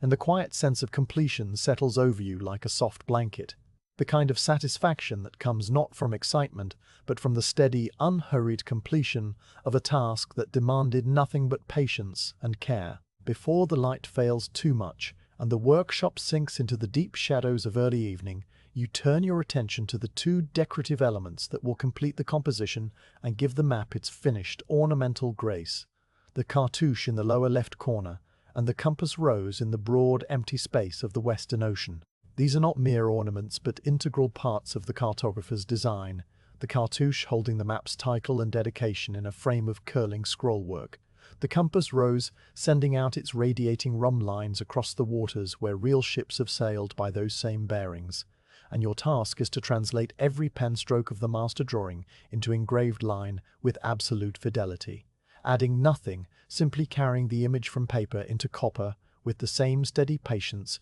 that has governed the entire day. The cartouche, as the cartographer drew it, is an elaborate construction, a rolled banner that seems to unfurl from an imaginary wind, its edges curling back on themselves in tight volutes that catch light and shadow, flanked by swirling acanthus leaves whose lobes spiral outward from a central stem in the classical manner that has adorned maps since the old Italian engravers first brought the Renaissance north across the Alps. At the base of the banner, two small sea creatures twist in mirrored poses, their bodies arched as if leaping through foam, though whether they are dolphins or simply the cartographer's fanciful waves given animal form is a question your burin does not need to answer, for your job is not to interpret, but to replicate, line for line, the exact shapes that appear on the translucent paper you now pull close for reference. You select a medium burin from the leather roll, one with a slightly rounded belly that flares gently from the shaft, a shape well suited to the sweeping curves and varied line weights that the cartouche demands, its cutting edge sharpened to a smooth arc that will glide through the copper without catching on the tight turns. The handle settles into your palm with the familiar, balanced weight of a tool that has served you through many similar decorative passages on plates of Dutch gardens and architectural frontispieces, and you test its feel by making a few light passes on a scrap of copper kept for this purpose, confirming that the point bites cleanly and the line flows without drag, before bringing it to the smoked ground where the faint red chalk traces the outline of the scrollwork in a ghostly guide. The first stroke follows the outer curve of the banner's upper fold,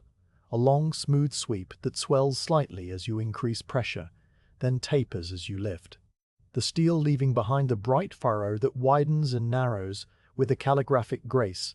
the copper yielding to the rounded belly with a soft, continuous scratch that seems almost musical in its regularity. You rotate the plate slowly with your left hand to keep the curve always moving across the burin's natural angle of attack, and the line unspools beneath your fingers as effortlessly as thread from a spindle, the rhythm of the motion pulling you deeper into that state of absorbed concentration where the stool beneath you fades from awareness, along with the faint chill that has begun to creep into the room as the outside air cools. The banner's lower curl follows, a tight volute that requires you to lift the burin at its tightest point, reinsert the tip at a new angle, and continue the line so smoothly that no joint is visible, a technique you mastered years ago on a plate of the Amsterdam town hall's facade, where similar scrollwork framed the city's coat of arms. The acanthus leaves demand a different approach. They're fronds built from a central stem out of which sprout many small lobes, each one a separate, careful stroke that begins at the stem and flares outward to a delicate point. You engrave the stem first as a single flowing line that undulates with organic irregularity, the burin pushed with a light dancing pressure that makes the copper curl rise in tiny bright ringlets, and then you work outward along each lobe, the tool lifting and resetting between every stroke, the pattern of scratch, lift, turn, reset repeating like a slow meditative chant until the leaf fills out with a living texture of parallel veins that will catch the printer's ink and read as shaded depth on the final sheet. The light through the window has deepened yet again, now a warm golden orange that streaks across the bench in long, low bands, and it catches the fresh copper lines of the acanthus leaf with a brilliance that makes the vegetation seem almost to glow against the dark ground, the shiny metal throwing back the dying sun like a promise of permanence. The two sea creatures at the banner's base are more whimsical in design, their bodies composed of smooth, sinuous arcs that sweep upward from a foamy curl, their heads turned back toward the cartouche, as if in eternal conversation with the words it will hold. You engrave their outlines first with the medium burin, tracing the long curve of each back, the proud arch of the tail flukes, the small, rounded snout that could belong to a dolphin or a mythological fish, and then you turn to the finer detail of their scales, which the cartographer has indicated as tiny overlapping arcs drawn with the very tip of his quill. A needlepoint burin serves for this work, and you switch tools with the practiced efficiency of long habit, picking up the fine instrument and leaning close to the plate so the magnifying lens can reveal each tiny mark as you make it, the scales appearing one by one in a patient rhythm of short curves, each arc no larger than a grain of sand, each one requiring its own complete attention. You engrave the first creature's scales from its head down to its tail, row after row of shimmering crescents that overlap like roof tiles, and then you repeat the process on its mirrored companion, the work so absorbing that you lose all sense of time passing, the only reality, the tiny circle of bright copper under the lens and the soft scratch of the burin against the metal. The banner's interior awaits its inscription, the words Americae Nova Descriptio, which the cartographer has written in a stately Roman capital script on the key sheet, each letter formed with serifs and carefully weighted strokes that will announce the map's title with dignified clarity. You exchange the needle burin for a slightly broader flat tool suited to the thicker lines of capital letters, and you begin with the A, a letter built from 3 simple strokes, the left diagonal, the right diagonal, and the crossbar, each one incised with a firm, even pressure that leaves a groove deep enough to hold abundant ink, but not so deep that it will print as a black smear. The M follows, its 4 strokes a rhythmic up-down that you execute without hesitation, the tool returning to the start of each stroke and pushing forward with the same controlled force, the bright copper gleaming against the dark ground like a fragment of a Roman inscription unearthed from ancient soil. The remaining letters take shape one after another, the E with its 3 horizontal arms, the R with its curved bowl and trailing leg, the I and C and A again, each one a small monument of precision, the spacing between them adjusted by eye until the whole word sits balanced within the banner's curling embrace. Nova and Descriptio follow in the same careful manner, the letters slightly smaller to fit the cartographer's design, but identical in their clean, serifed forms, and you work through them methodically, pausing only to wipe the burin's tip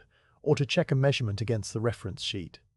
The late afternoon light now slanting so low that you must tilt the plate to keep the incised lines from casting shadows that might deceive your eye. The dedication, a smaller line of text that names the cartographer and the date of the map's preparation, waits beneath the title in a more modest italic, and you switch back to the needle burin to incise these final words, the letters so fine they seem almost to be written in silver thread against the black. A quiet signature that will carry the mapmaker's name across the oceans and into the libraries of princes and merchants. When the last letter of the dedication is complete, you set aside the burin and take a breath, straightening your back and flexing your fingers, the cartouche now a finished jewel of engraved ornamentation that will draw the eye of every person who unfolds the printed map, a small masterpiece of scrollwork and lettering that rewards close inspection with its intricate detail. But the composition is not yet whole, for the great empty space of the Western Ocean awaits the compass rose, that elegant navigational emblem that will anchor the map's geography to the real paths of ships crossing the Atlantic under the guidance of stars and lodestone. You retrieve from the bench drawer a thin steel straightedge, a ruler of polished metal about the length of your forearm, its edge true and free of nicks, the tool you use whenever a line must run perfectly straight across the plate without the slightest waver. The compass rose begins with a small central circle that you engrave freehand, rotating the plate against the burin's point with a smooth, continuous motion that produces a perfect ring of bright copper no wider than a fingernail, its circumference crisp and unbroken, and from this circle all the run lines will radiate outward to the edges of the map like the spokes of a celestial wheel. The cartographer has drawn a 12-pointed star around this hub, the points representing the cardinal and half-cardinal directions, and you engrave each point as a slender diamond shape that tapers to a sharp tip, the 4 main points longer and more prominent for north, south, east, and west, the 8 secondary points shorter and finer, the whole assembly creating a geometric flower that seems to bloom in the dark ocean. With the star complete, you turn to the run lines themselves, those long, straight rays that cross the entire map from edge to edge, a web of navigation routes that mariners have used since the Portuguese first plotted their courses down the coast of Africa, and which now extend across the Atlantic to the Americas, connecting the old world to the new in a network of precise angles. You place the straightedge on the plate, aligning it so that it passes through the exact center of the compass rose and extends to both edges of the copper, and you hold it firmly with the fingertips of your left hand, pressing down just enough to keep it from shifting but not so hard that it risks scratching the smoked ground. Then you bring the burin, a fine lozenge tool selected for its clean, narrow line, to the edge of the plate where the straightedge begins, and you push it along the steel guide in a single, confident stroke, the tool's shank riding against the ruler's polished side as the point cuts a brilliant furrow from one side of the ocean to the other, unbroken and arrow straight, the copper curling up in a continuous bright ribbon that falls away to the side as you progress. The sound of this work is different from the organic curves of the cartouche, a sharper, more protracted scratch that rises and holds steady as the burin travels the full length of the plate, a sustained whispering note that fills the room before fading as the tool reaches the opposite edge and you lift it away. You shift the straightedge a fraction of a degree, aligning it with the next point of the compass rose, and repeat the stroke, then shift again and again, the motion settling into a hypnotic regularity. Position the ruler, check the alignment, set the burin, push, lift, breathe, shift the ruler, repeat, a quiet methodical rhythm that slowly fills the oceans with a delicate lattice of intersecting lines, each one a potential bath across the sea, each one a record of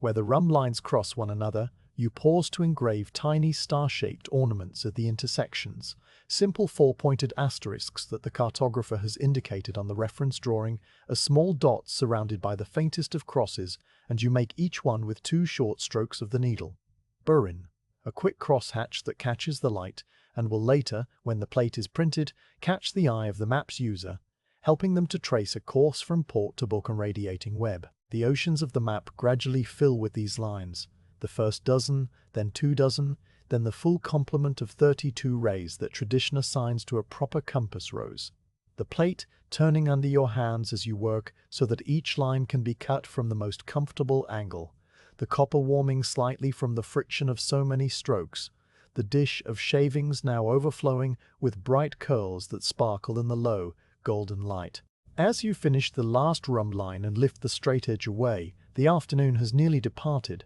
the sun now a deep orange disk just visible through the leaded panes, its rays painting the workshop in shades of honey and amber that make the polished copper of the newly engraved lines shine like molten metal poured across the dark ground. The compass rose sits at the center of its geometric web, a jewel of precision and symmetry. The cartouche balances the composition with its ornate flourish, and the entire plate, when you hold it up to the window's fading glow, reveals itself as a complete world, every coast and river, every mountain and name, every decorative detail now etched into the metal with the quiet, patient labor of a day spent in deep concentration. You set the plate carefully onto the wooden rest, the copper now heavy with the weight of all the lines it holds, and you remain still for a moment, breathing in the cool, pine-scented air of the workshop, while the last light of the afternoon clings to the rooftops across the canal, and the first faint star of evening appears above the chimney pots.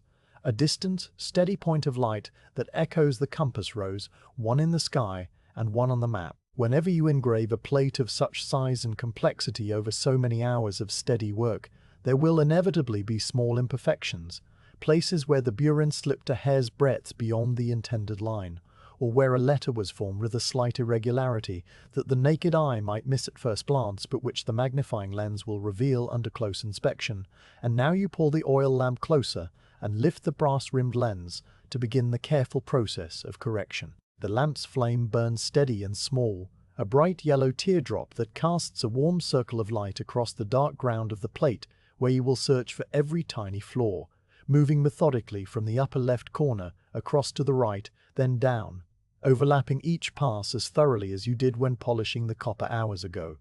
Though now the work is slower still, for the details are smaller and the stakes higher. A single uncorrected scratch will print forever, marking every sheet that comes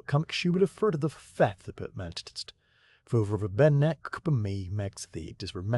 The lens magnifies the surface to a strange, alien landscape of dark plains and bright copper canyons, where the engraved lines cut through the smoked ground, the edges of each furrow appearing as sharp, shining cliffs that catch the lamplight in a thin, brilliant rim. You study the coastlines first, tracing them inch by inch with your eye pressed close to the glass, and the world reduces itself to a narrow circle of bright metal and black ground that moves slowly under your guidance as you rotate the plate with your free hand, the stool creaking softly each time you shift your weight, the only sound in the room beyond the quiet hiss of the lamp and the distant rhythmic call of a nightjar settling somewhere in the eaves of a neighboring house. The long sweep of the Atlantic seaboard reveals itself to be clean and true, the burin having followed the red chalk guide with faithful precision, and the intricate details of the Gulf Coast, which you inspect next, show the same steady hand, each bay and inlet correctly placed,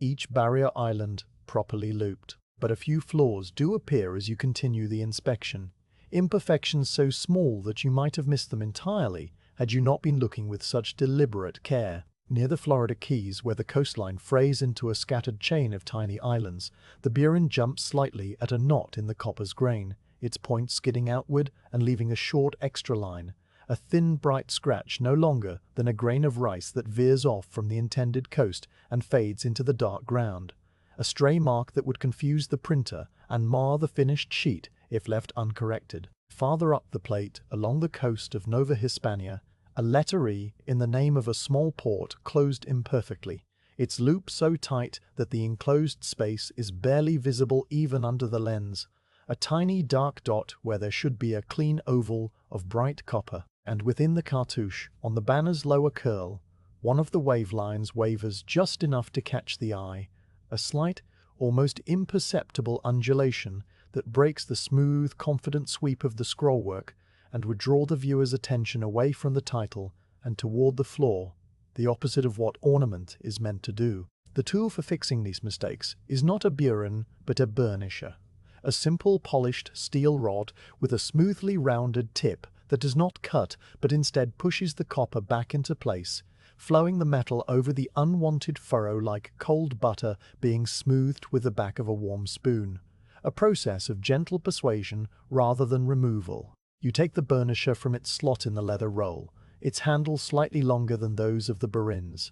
carved from the same dark honey-toned wood, but with a broader palm piece that allows you to apply firm, even pressure without tiring your hand. The steel tip is curved into a perfect hemisphere, polished to a mirror shine that reflects the lamplight as a tiny distorted star, and you test it on the scrap of copper kept for this purpose, stroking it back and forth a few times until the feel of the tool comes back to your hand,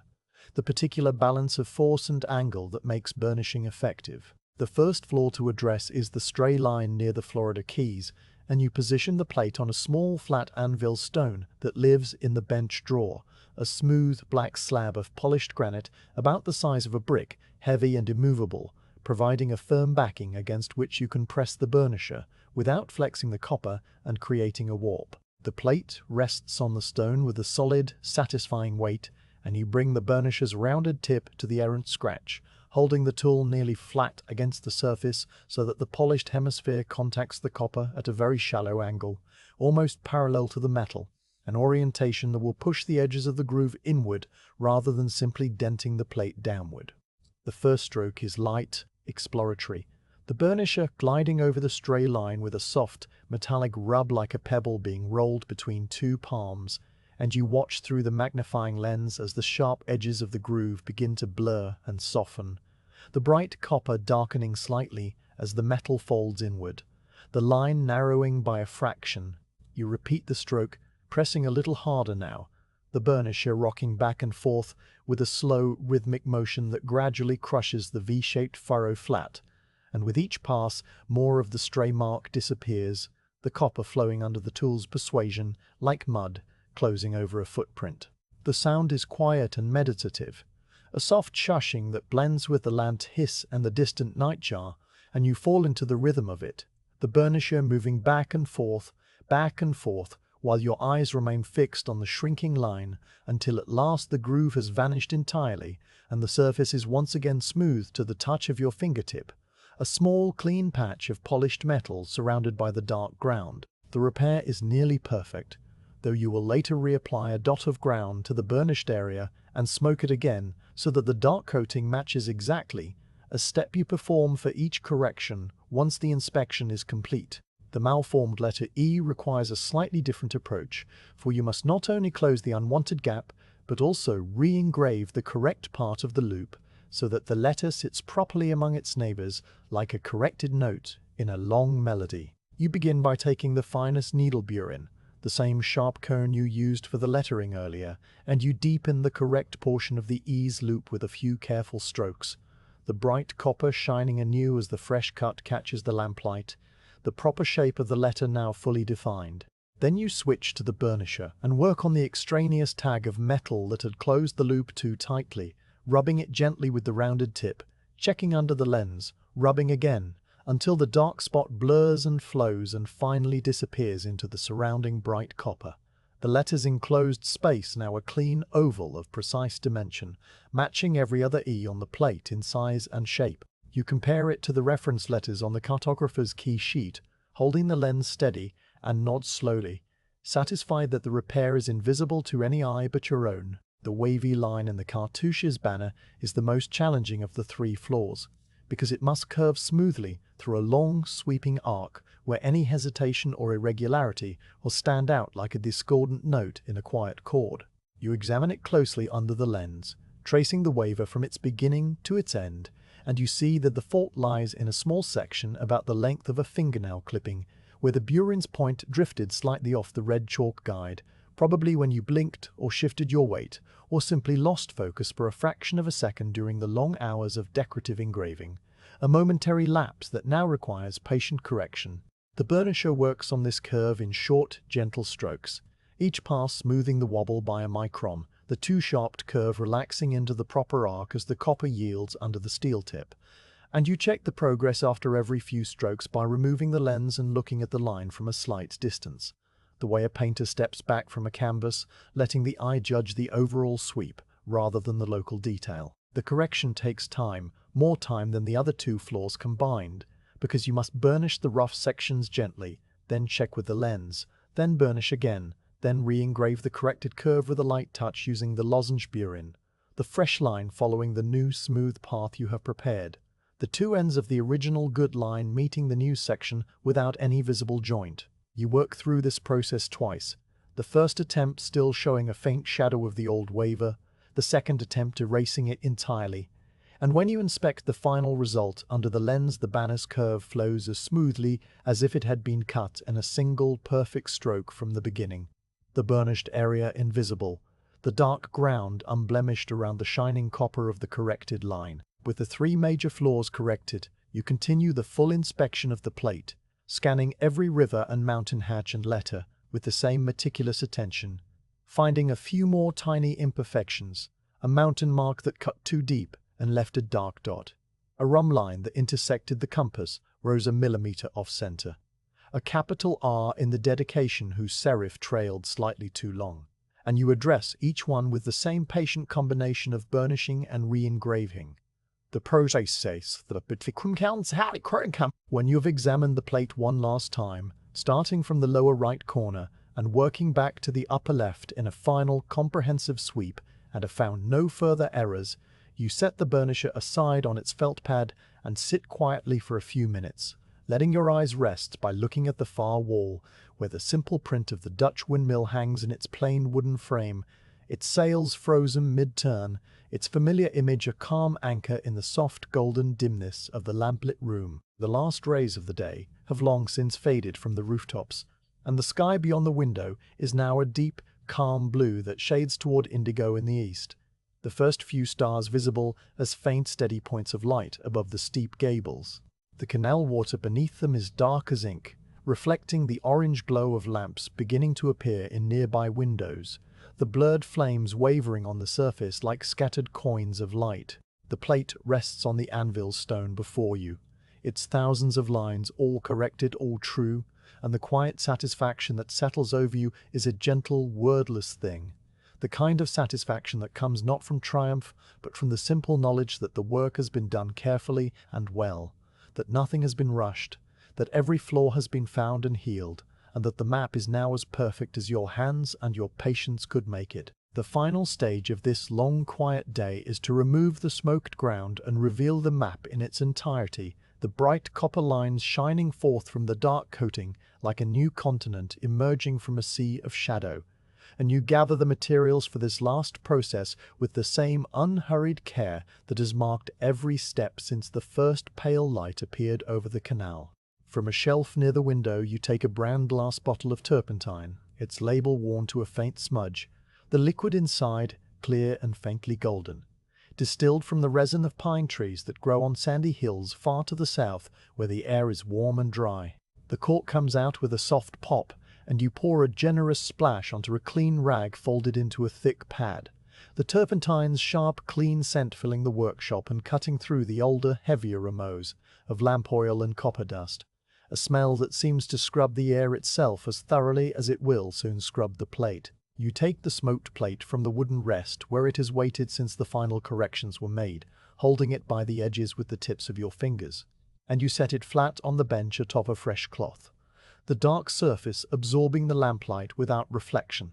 a black rectangle that holds within it the whole geography of the Americas, hidden now beneath the wax and soot and bitumen. The first wipe of the turpentine rag across the smoked ground releases a dark, muddy smear, the turpentine dissolving the wax coating on contact and lifting the soot away in a thin, grey-brown slurry that stains the cloth immediately. You work in the same slow, overlapping circles that you used hours ago when polishing the copper, the motion now ingrained in your muscles, the rag moving from the upper left corner across the top edge, then down, in a series of passes that cover every inch of the plate. The turpentine evaporates as you work, its sharp scent mellowing into a softer, almost sweet aroma, and with each pass more of the dark coating dissolves and lifts away, the rag turning from pale linen to muddy brown and finally to a deep, sooty black as it absorbs the last of the ground. Beneath the dissolving layer, the bright copper begins to appear, a pinkish-orange luster emerging like a sunrise through parting clouds,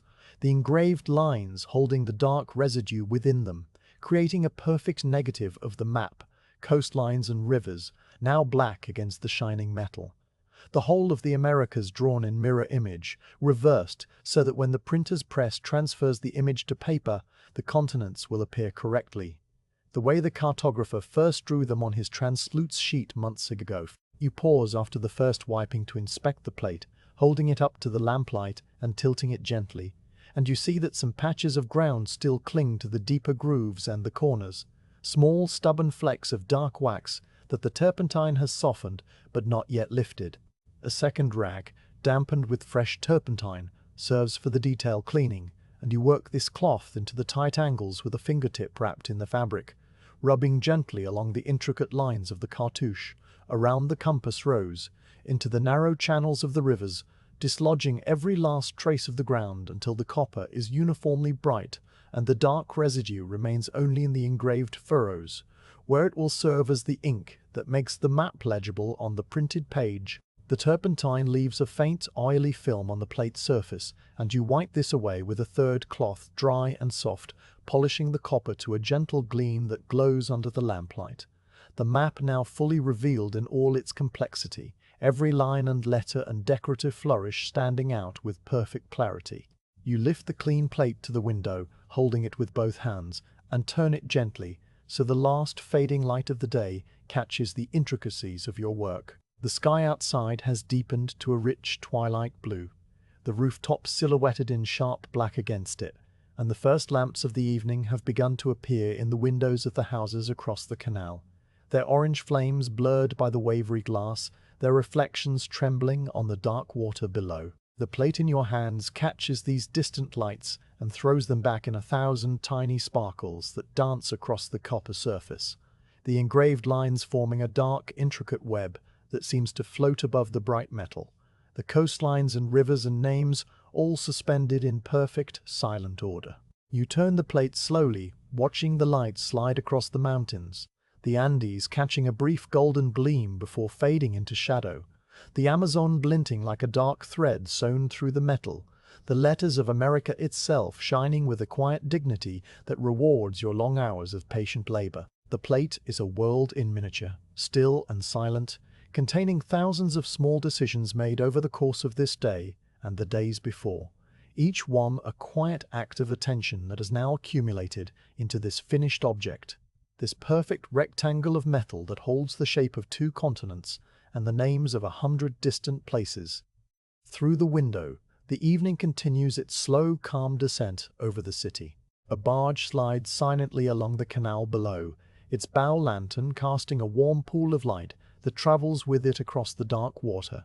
the boatman standing motionless at the stern with his pole resting across his shoulder, his silhouette as still as the carved figurehead of a ship. The ripples from the barge's passage spread outward in gentle arcs that catch the lamplight from the windows and shimmer briefly before fading into the black water, and you watch the boat glide out of sight beyond the bridge, its lantern bobbing once, twice, then disappearing behind the stone arch. The air that seeps through the window frame carries the cool, clean scent of evening, tinged with the faint smoke of peat fires burning in the hearths of the neighboring houses, and a single star has now appeared high in the eastern sky, a sharp, bright point of light that seems to hang directly above the steeple of the church whose bells will ring the hour later in the night. With the plate now clean and the inspection complete, you walk slowly to the far end of the bench, where a shallow wooden drawer waits, its interior lined with soft grey felt that will protect the polished copper from scratches